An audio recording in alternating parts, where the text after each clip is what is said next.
आज मैं बनाऊंगी सूरत का बहुत ही फेमस सेजवान पराठा, जिसमें हम बहुत सारे वेजिटेबल का यूज़ करके खूब सारे स्टफिंग के साथ एकदम हेल्दी पराठा बनाएंगे और साथ में जैन सेजवान चटनी बनाएंगे, जिससे ये पराठा बहुत ज़्यादा टेस्टी लगता है।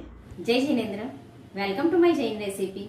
मैं हूँ जीनर। तो चलिए आज की रेसिपी शुरू करते हैं। अगर आपको मेरी रेसिपी पसंद आए तो चैनल को सब्सक्राइब करिए और साथ ही बेल आइकन पे ज़रूर क्लिक करिए, उससे मेरी वीडियोस की नोटिफिकेशन सबसे पहले आपको मिलेगी। सबसे पहले हम पराठे के लिए आटा लगाएंगे। उसके लिए 1 कप गेहूं का आटा और आधा कप मैदा ले लेंगे। आप चाहो तो सिर्फ मैदा या सिर्फ गेहूं के आटे से बना सकते हो और इतने आटे से हम 2 से 3 पराठे बना सकते हैं। अब इसमें आधी टीस्पून नमक डाल देंगे और 2 टीस्पून ऑयल डाल देंगे और ऑयल को आटे में अच्छे से मिक्स कर देंगे।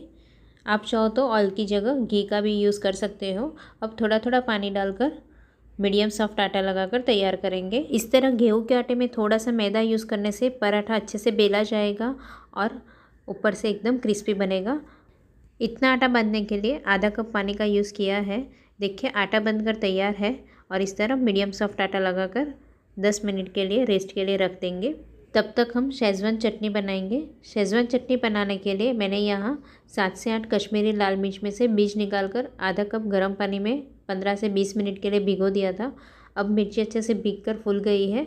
अब इसकी हम पेस्ट बना देंगे। अब पैन में 2 टेबलस्पून ऑयल डाल देंगे और ऑयल हल्का गर्म होने के बाद 7 से 8 बेसिल लीव्स को इस तरह बारीक कट करके ऐड करेंगे और हल्का सौते करेंगे। अब इसमें आधा कप बारीक कट किया हुआ ग्रीन कैप्सिकम ऐड करेंगे और स्लो टू मीडियम फ्लेम पर हल्का सौते करेंगे।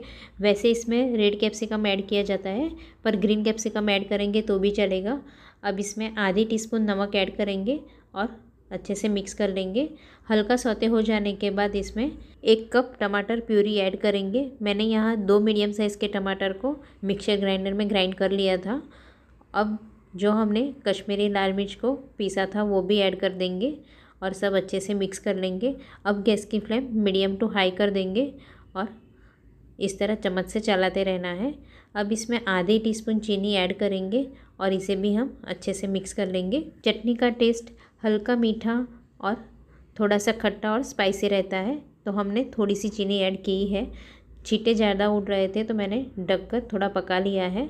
अब सब अच्छे से मिक्स कर लेंगे। अब चटनी की कंसिस्टेंसी थोड़ी गाढ़ी करने के लिए 1 टीस्पून कॉर्नफ्लोर को 2 चम्मच पानी में घोला हुआ मिक्सचर ऐड कर देंगे और अच्छे से मिक्स करेंगे, जिससे सेजवान चटनी की कंसिस्टेंसी जल्दी से गाढ़ी हो जाएगी। अगर आप कॉर्नफ्लोर ऐड करना नहीं चाहते हो तो आप स्किप भी कर सकते हो और जैसे जैसे उबलते जाएगा वैसे ये थोड़ी गाढ़ी हो जाएगी। अब इसमें 1 टीस्पून विनेगर और 1 टीस्पून सोया सॉस ऐड करेंगे और सब अच्छे से मिक्स करेंगे। विनेगर की जगह आप चाहो तो नींबू का रस भी ऐड कर सकते हो, पर विनेगर ऐड करने से चटनी की शेल्फ लाइफ बढ़ जाती है और अगर आप ज़्यादा बनाकर रखना चाहते हो तो आप कॉर्नफ्लोर स्किप कर दीजिए। देखिए सेजवान चटनी बनकर तैयार है। अब इसे हम साइड में रख देंगे। अब हम स्टफिंग बनाएंगे। उसके लिए 1 कप बारीक कटी हुई कैबेज ले लेंगे और 1 कप बारीक कटा हुआ कैप्सिकम, आधा कप बीन्स को बॉईल करके ले लेंगे, 1 टीस्पून हरी मिर्ची की पेस्ट, 1/4 टीस्पून काली मिर्च पाउडर, आधी teaspoon chaat masala powder, 1/4 teaspoon नमक और 2 टेबलस्पून सेजवान चटनी जो बनाई थी वो ऐड करेंगे और इसमें 50 ग्राम पनीर को ग्रेट करेंगे और साथ में 1 चीज़ क्यूब को भी ग्रेट कर देंगे।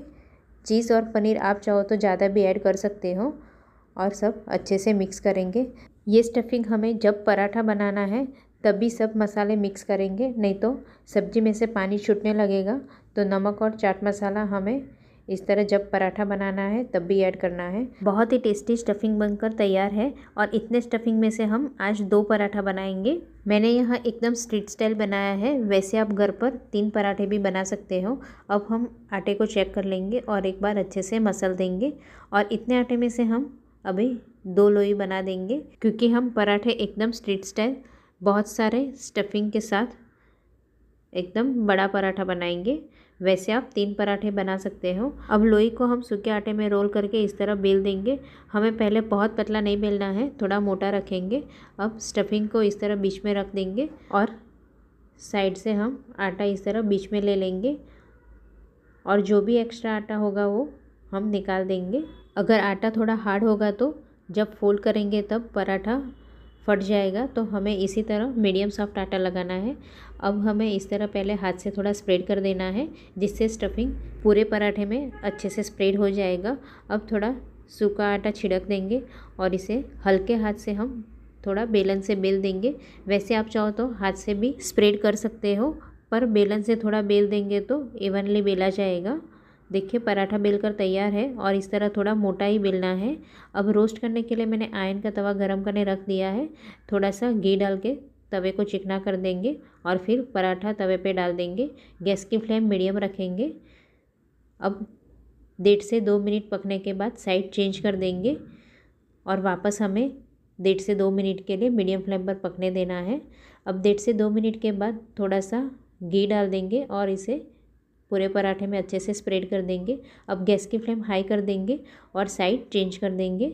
साइड चेंज करने के बाद ऊपर हल्का प्रेस कर देंगे और दूसरी साइड भी हम 1 से 1.5 टीस्पून घी डालकर अच्छे से स्प्रेड करेंगे और वापस साइड चेंज कर लेंगे। इसी तरह हमें पलट पलट कर दोनों बाजू से अच्छे से क्रिस्प होने तक पराठे को रोस्ट कर लेना है।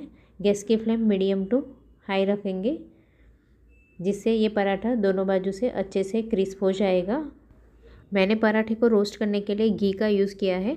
आप चाहो तो ऑयल या फिर बटर का भी यूज़ कर सकते हो। देखिए पराठा रोस्ट कर तैयार है।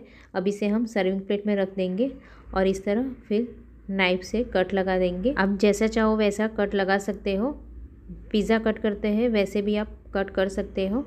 मैंने यहाँ सिर्फ ऊपर ही कट लगाया है, पराठे के नीचे की साइड मैंने कट नहीं लगाया है। अब जो कट लगाया था वो साइड हम इस तरह खोल देंगे और बीच में हम थोड़ी सी चीज़ ग्रेट कर देंगे। आप चाहो तो थोड़ा सा चिली फ्लेक्स और ऑरिगानो भी स्प्रिंकल कर सकते हो। अब टोमेटो सॉस डालकर फिर गर्मा गर्म सर्व करेंगे। बहुत ही मज़ेदार जैन सेजवान पराठा बनकर तैयार है और बहुत ज़्यादा टेस्टी लगता है। तो आप भी एक बार घर पर ज़रूर ट्राई करना। Thank you so much for watching.